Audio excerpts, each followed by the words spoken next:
all those orgs up there, fantastic historic orgs. LG, the only one that hasn't won a TI, actually, right? Yeah. Yeah. So maybe this is the year.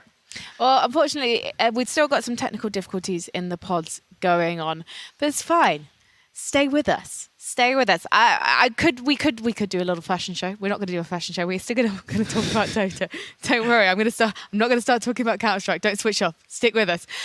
In terms of yeah, I mean, I did mention it briefly earlier when we were looking at how many matches are played, but Arian, is there a particular match that you've casted at International that has really stood out and stayed with you? I know there have been quite a few. Well, I mean, it's probably obviously the Seb game, isn't it, right? TI Grand Finals, when OG do it.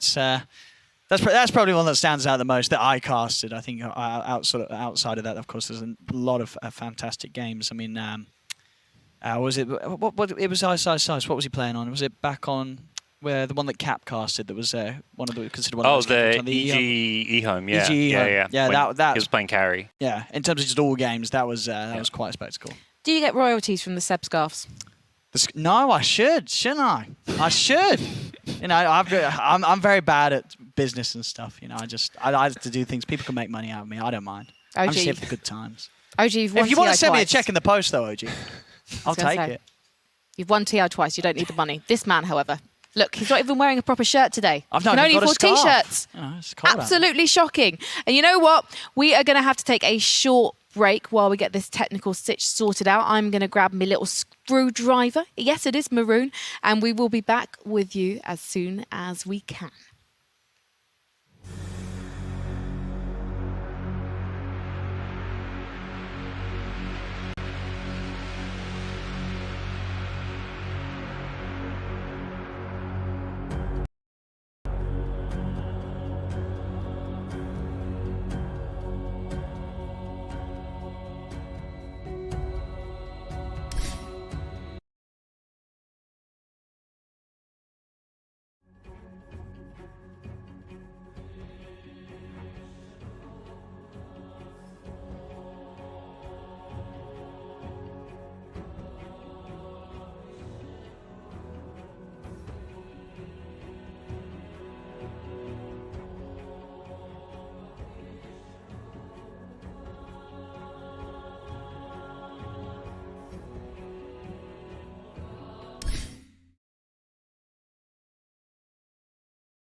Well, thank you so much for waiting. And you know what? This match is going to be well worth the wait. It's Alliance versus T1. Alliance versus T1. Game 1. Well, we thought this moment would never come, but we're finally here in the draft of game number 1. We did have some technical issues. Slacks actually stole the headsets. He was running around. He didn't give him back to T1. Was even tweeting about Fog to divert attention. Awful man, really. But we're finally here. We're ready for the draft. And now we can talk about Dota. So, Fog, I'm going to ask you first. What can we expect here from Alliance? Well, step one, I was hoping that T1 would take out that Tidehunter. I think that's also a really good option if Alliance was able to get it. I think other hero that me and Effie were looking at is probably the Lina is the other, of course, when the panel was talking about, at least for Alliance, heavy contested hero between the two of them. And then we'll trickle down to our, our Snapfires, our Disruptors, big team fight heroes, depending on what they're playing against. And of course, Alliance might have to be thinking right now is, do we want to ban the Doom? Do we move it up in priority? Do we look for IO? Because they had a couple struggle games on it too, so let's see what it's going to be. I think we should expect a Magnus pick too, just because of his performance yesterday was absurd.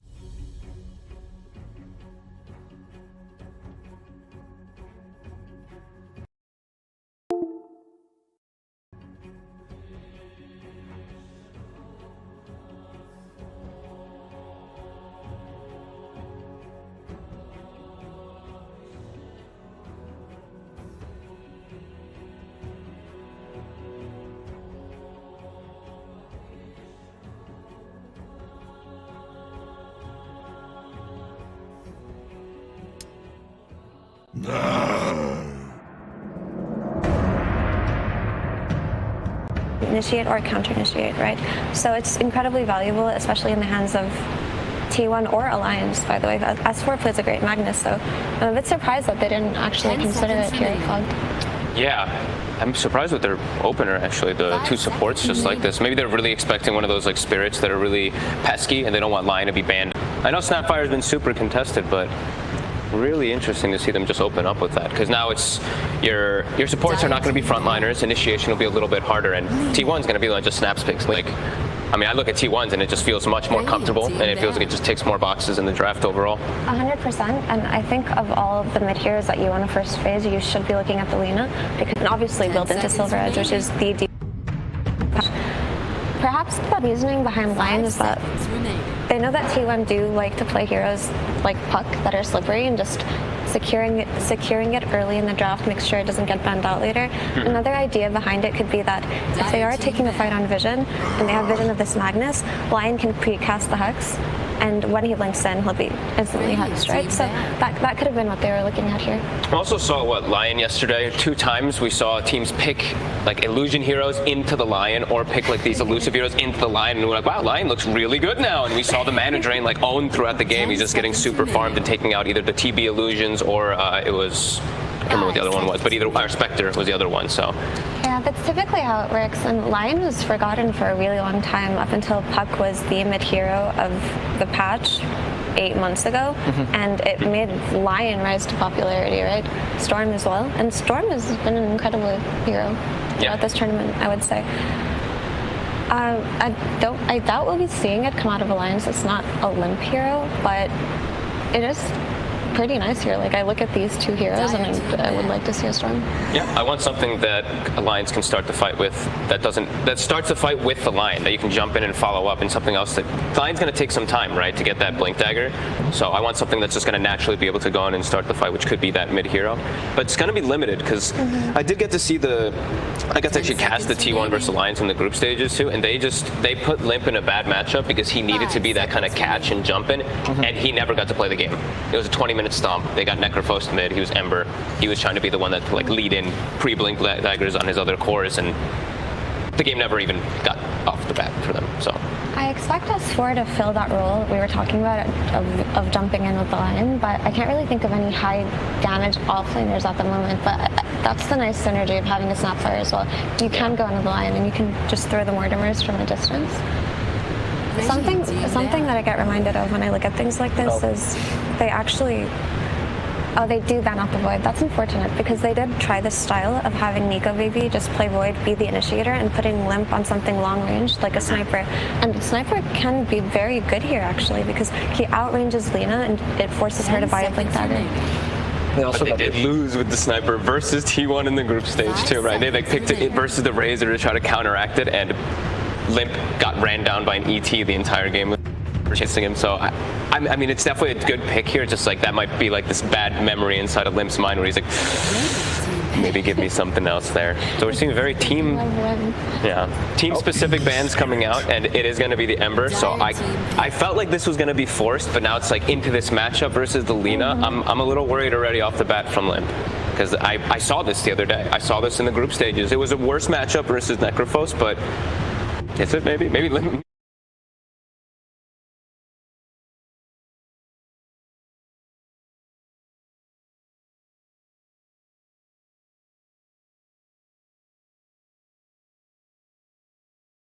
But he is going to be good at dodging her abilities, and of course, dodging Magnus's abilities. If you have a remnant out, you can just react faster than he casts his spells. Very successful hero against Beastcoast. You talk about needing someone that can be that frontliner. What are options left in the offlane? They've traditionally liked something like a Beastmaster, something that can actually give them some natural push in the lineup. Because when you already have a mid Ember, sure, you're going to be able to fight. Now your lineup is already really crippled on pushing. So that's something they really do like, something with some reach. But into Bane, that can be a little bit more complicated. I like the idea of Mars with the Snapfire. It seems like a very strong lane, obviously with the minus armor and the physical damage from Rebuke. It also can give them the Mars Arena plus Mortimer's combo, which has been quite successful historically. It's also a good Hunter combo with the Lion. You're asking for a high damage offlaner. Mars does bring the tip table, so yeah. It is a high execution hero, however, which might be difficult when you're in the lower brackets. Perhaps the first game is the game where you try that out. And out comes Dawnbreaker, so I'm really glad that this hero has had her main stage moments, right? Because when we were watching groups, there was maybe 2 or 3 Dawnbreaker games played by exclusively VP, and everyone was just like, oh, she got nerfed, she's not a great support.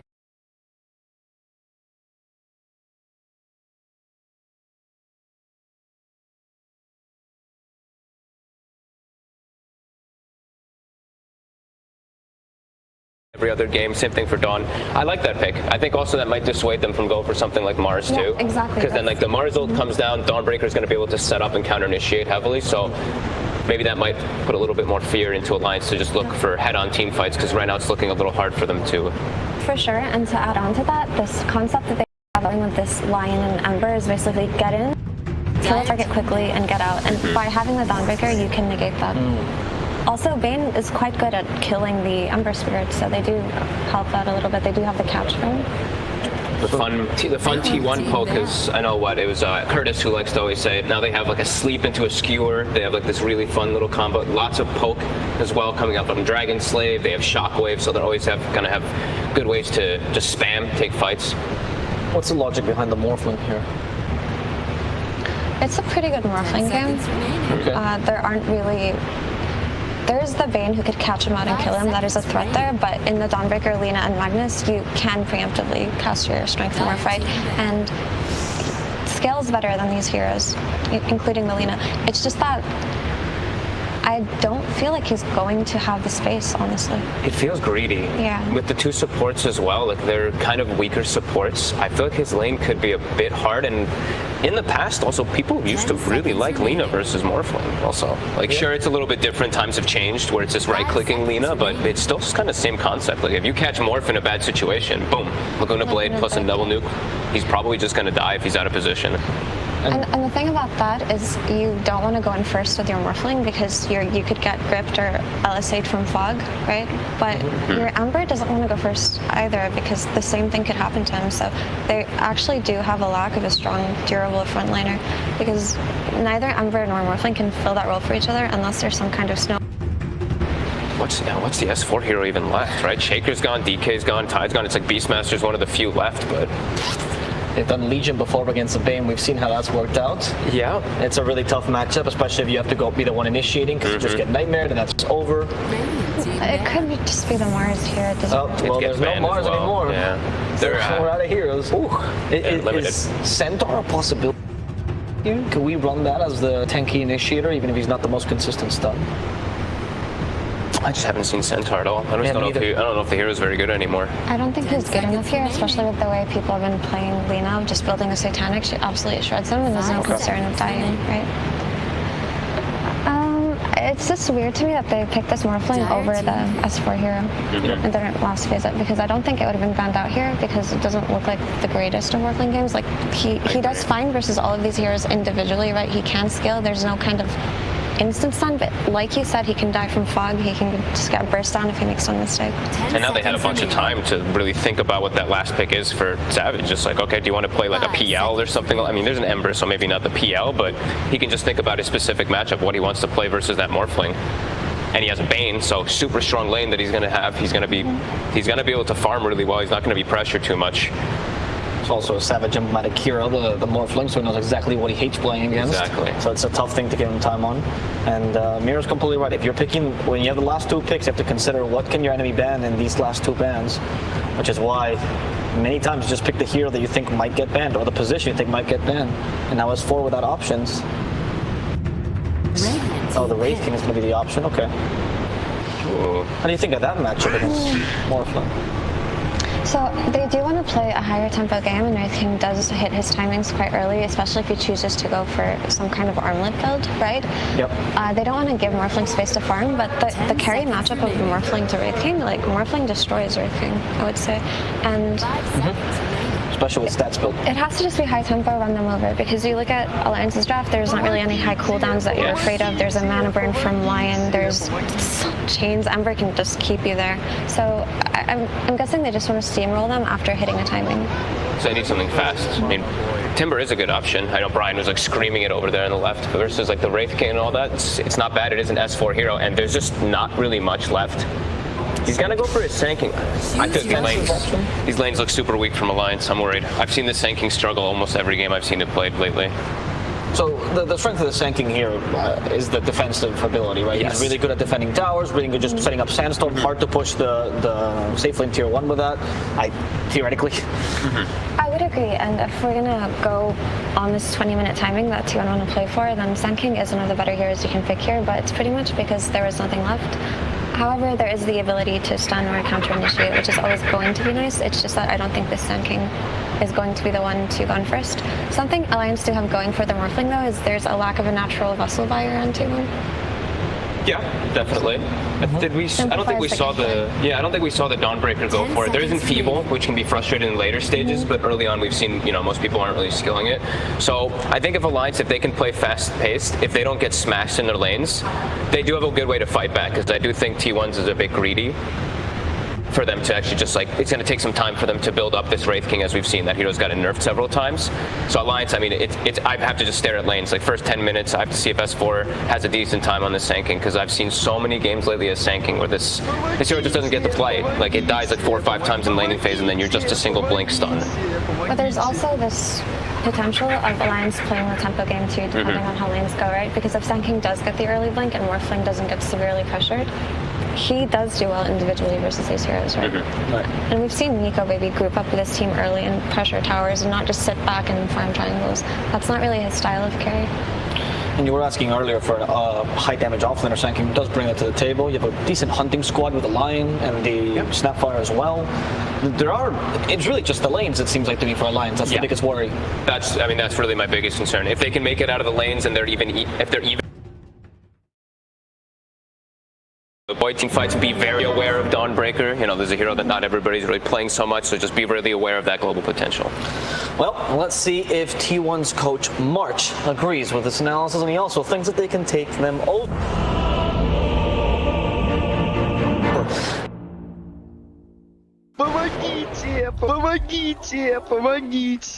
Prepare for battle.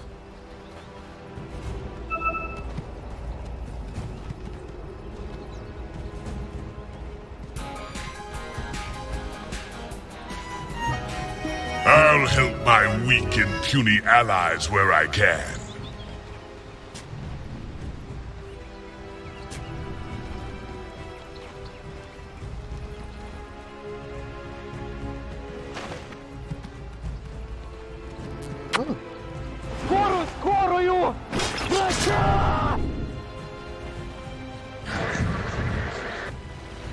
Thank you, Sir Action. Slacks Alliance versus T1.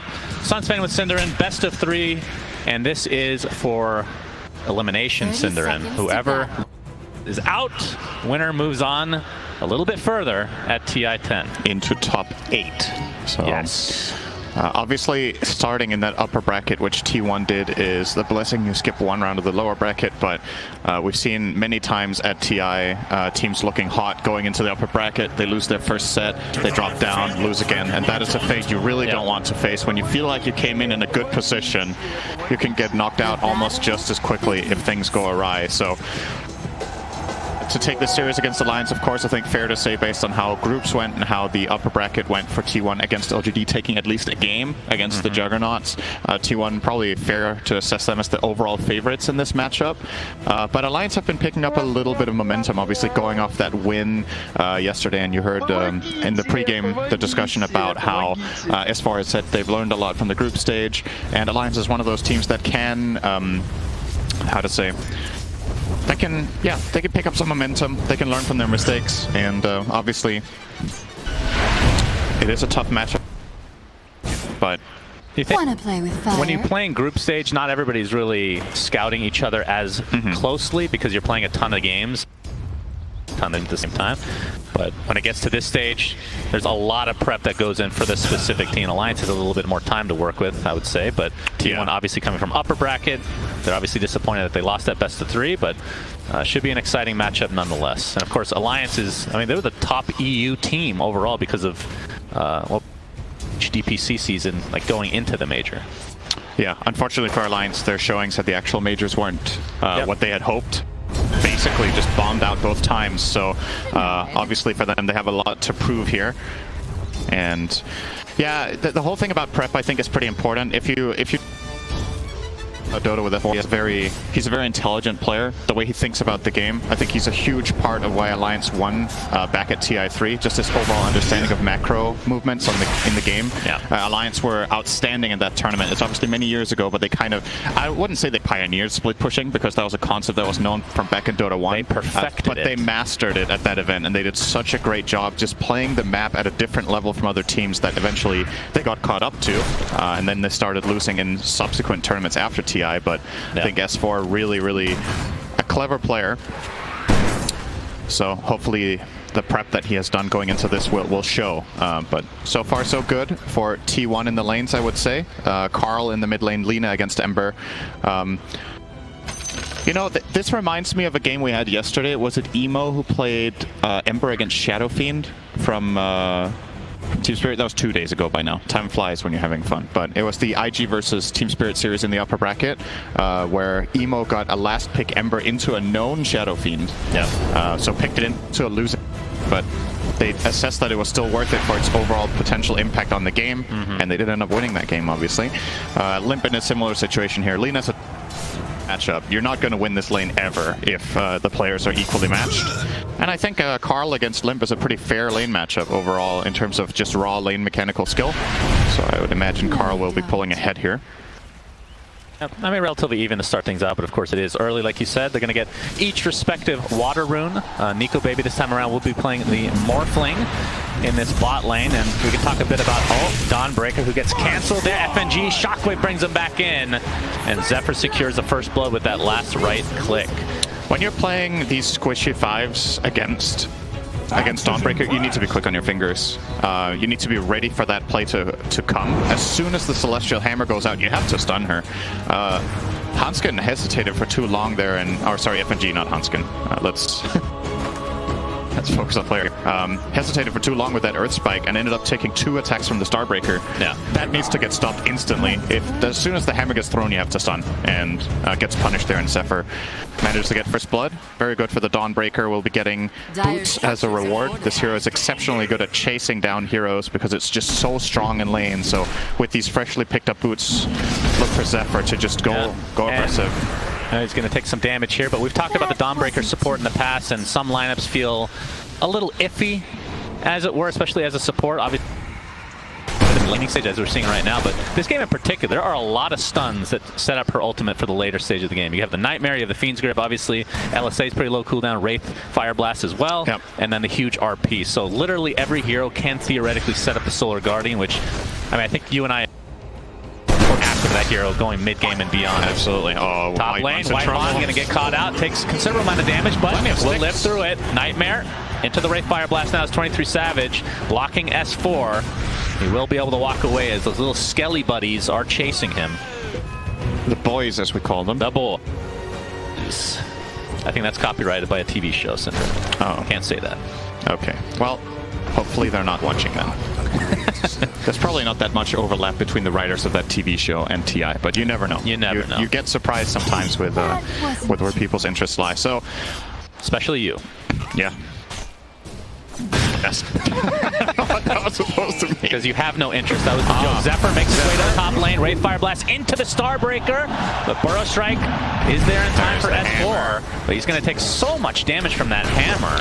I think one saving grace for Alliance here against the Dawnbreaker ult like we talked about. Yes, you have a lot of good combos with it, but it's not a good Ags game at the very least. There's no hero on Alliance that really suffers against that 60% evasion. Morphling a lot of the time can, you know, go for more of a magic-based build with the E-Blade. And I think waveform, attack talent, and all this stuff that comes way later in the game, I think can't miss, if I'm not mistaken. I'm actually not 100% on that. Good waveform bottom. Yeah. I think Combo here has his skewer available, but is just completely stun locked by Alliance, who get their first kill of the game and this series. Yeah, they can easily take advantage of that. With the Dawnbreaker rotation top, they know they're 2v1. Lion, one of the best supports in the game, 2v1. Not that good 2v2, especially as a 5, but whenever you outnumber, you just have so much lockdown for your carry to just go to town. And they do kill Cuckoo's mag. So he has still find level 5 down here, so I don't think Cuckoo is too concerned. The game plan is coming along nice. And Wraith King are having total free games, basically. So not the biggest of deals, but obviously Alliance will take what they can. Lanes. And Whitemon not able to secure the rune. Limp will still get that invisibility. As looking at the overall CS here, let me bring it up real quick. Wraith King sitting at 38 and 10 versus the 33 and 8 of the Morphling.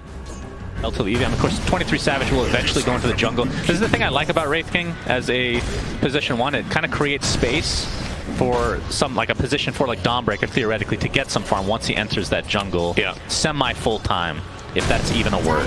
We'll just go with full time. That's called part time. Part time job as S4 gets the Burrow Strike off. Whitemon taking some damage, but the cookie ends up saving S4 for about 2 seconds. But Zephyr is there to clean up yet again. Seems to be everywhere, and he doesn't even have his ult yet. No, he has a lot of freedom to move. Cuckoo's doing so job playing level 6, so you don't even feel bad about this if you're Zephyr. Might even end up killing Hanskin here if Limp doesn't come over to help. He's going for it. Limp he has in the hammer. And not going to further. Cuckoo getting some mana drained here. Has to skewer out to safety. That means he's completely depleted. Surely Zephyr doesn't do this, right? Okay. It almost... Fountain dive at 7 minutes. Yeah. Learned from Cuckoo from yesterday. Just go for it, and then if you fail, you just write, we need wards. So that's true. He did have a ward. That is the play. Into the wave to be done again.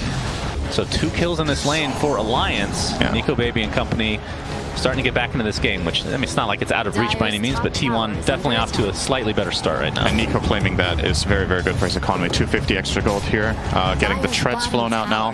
Very curious to see what build he goes for, right? Because as the draft panel pointed out, there are some aspects of this game that can be dangerous to Morphling. So you could maybe see him go for something like a Lincoln Sphere against Bane, which isn't necessarily ideal. Okay, FNG in trouble. Starbreaker not going to fully connect on FNG. Limp gets the nice cookie, stun, and the regen rune, and Carl just getting kited around. Another kill goes the way of Alliance as FNG taking some harassment. He will live through the day thanks to the support of the rest of his team. Yeah, great rotation there.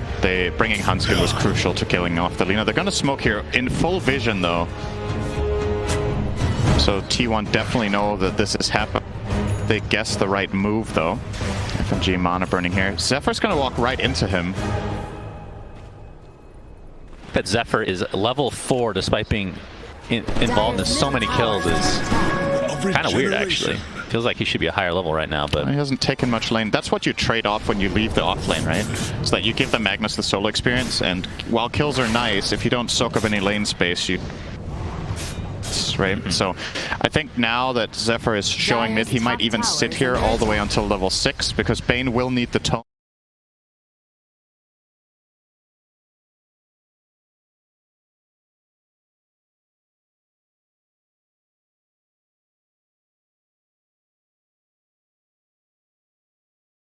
Lane and the big camp, but S4 making sure that is not the case here. Digging that up with a bounty, getting a bounty rune out of his good old shot. The dust from Whitemon, but a quick burrow strike.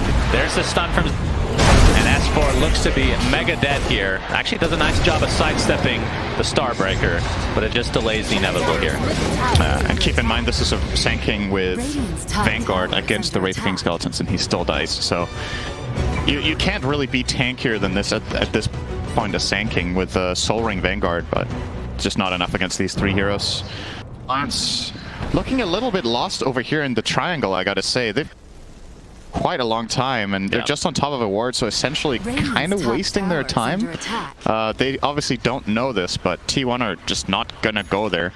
And you understand what Alliance are thinking. You're playing against a lineup that has Magnus Wraith King. You're assuming there's gonna be big Ancient stacks, but T1 honestly haven't really paid much attention to that area just yet. So I don't know if this is going to be something we see developing as like a new meta on teams, because of the anticipation that the opposite team are going to invade your triangle. You just don't focus on it that much earlier unless you feel like you can clearly defend it. Right, you just like don't the next level thinking, essentially. Right. Here comes the Solar guarding as well, but S4 able to get the burrow strike off in time to at least create a little bit of distance, but again, completely out.